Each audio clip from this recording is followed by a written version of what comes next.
এমন পরিস্থিতিতে লোকসানের মুখোমুখি এইসব আলু চাষিদের কাছে এই সময় গণভোটের চেয়ে মনে হয় আলুর ন্যায্য মূল্য পাওয়াটা অনেক বেশি গুরুত্বপূর্ণ। যে দু একটি রাজনৈতিক দলের আবদার মেটাতে গিয়ে কথিত গণভোট যদি করতে হয়, রাষ্ট্রকে আলু চাষিদের যে ৩,০০০ কোটি টাকা পরিমাণের গড়ছা, এই গণভোট কথিত গণভোট করতে হলে রাষ্ট্রকে প্রায় সমপরিমাণের টাকা গচ্ছা দিতে হবে।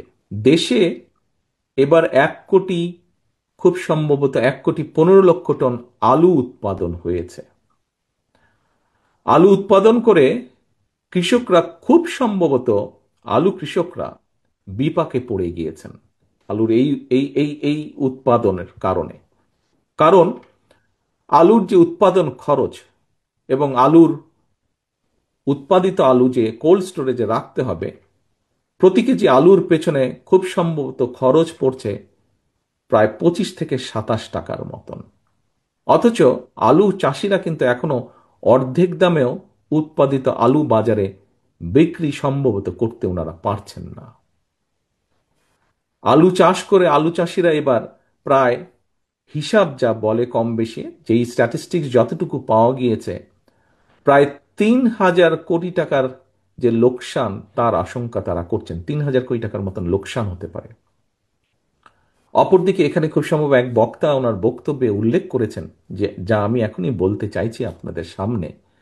অপরদিকে আমরা দেখি যে দু একটি রাজনৈতিক দলের আবদার মেটাতে গিয়ে কথিত গণভোট যদি করতে হয়, রাষ্ট্রকে আলু চাষিদের যে ৩,০০০ কোটি টাকা পরিমাণের গড়ছা, এই গণভোট কথিত গণভোট করতে হলে রাষ্ট্রকে প্রায় সমপরিমাণের টাকা গচ্ছা দিতে হবে। প্রিয় উপস্থিতিবৃন্দ, এমন পরিস্থিতিতে লোকসানের মুখোমুখি এইসব আলু চাষিদের কাছে এই সময় গণভোটের চেয়ে মনে হয় আলুর ন্যায্য মূল্য পাওয়াটা অনেক বেশি গুরুত্বপূর্ণ। দেশবাসীর ভাবনার জন্য আমি এই প্রসঙ্গটি উপস্থাপন করলাম। এখানে মিডিয়ার ভাইরা আছেন, ওনারা যদি আমাকে সহযোগিতা করেন তাহলে আমার এই প্রসঙ্গটি আমি দেশবাসীর কাছে ওনাদের মাধ্যমে উপস্থাপনের জন্য রেখে গেলাম। একই সাথে একইভাবে যে সকল সম্মানিত উপস্থিতিবৃন্দ, আমন্ত্রিত অতিথিবৃন্দ আছেন, তাদের কাছে আমি এটি রেখে গেলাম। এরপরে উপস্থিতিবৃন্দ, আমি আরেকটি বিষয় আপনাদের সামনে তুলে ধরতে চাই। এটিও, এখান থেকে মিটিং শেষ করে আপনারা ঘরে ফিরে যাবেন এবং ঘরে ফিরে গিয়ে নিশ্চয়ই আপনারা এখানে 4 ঘন্টা ধরে আছেন, কিছুটা ক্ষুধার্ত, কাজে আপনারা যাই মোটামুটি খান না কেন, আমি যে বিষয়টি এখানে উল্লেখ করব সেটি তার সাথে রিলেটেড বা সেটি সম্পর্কিত। কি সেটি? এবার আমি আসি পেঁয়াজ উৎপাদন প্রসঙ্গে।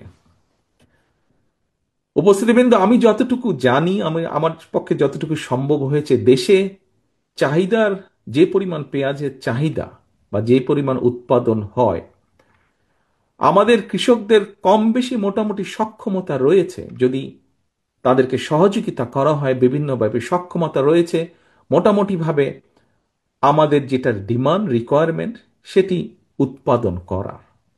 তবে দেশে পেঁয়াজ সুষ্ঠুভাবে সংরক্ষণ করার কোনো ব্যবস্থা সেভাবে না থাকে, অর্থাৎ কোল্ড স্টোরেজ না থাকায় আমাদেরকে প্রতি বছর পেঁয়াজের জন্য নির্ভর করতে হয়, আমদানি করতে হয়, পেঁয়াজ আমদানির উপর নির্ভর করতে হয় আমাদের।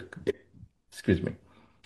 আমার কাছে মনে হয়েছে জনগণের হাজার হাজার কোটি টাকা ব্যয় করে কথিত গণভোট উৎপাদনের চেয়ে সেই টাকায় পেঁয়াজ সংরক্ষকান বা কোল্ড স্টোরেজ যদি স্থাপন করা হয়, এটা বোধহয় কৃষকদের কাছে গণভোটের চেয়ে অনেক বেশি গ্রহণযোগ্য হবে।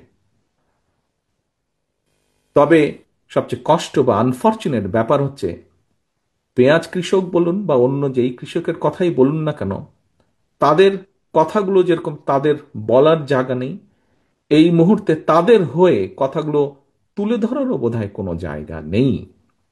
ভেরি আনফর্চুনেট যেটি।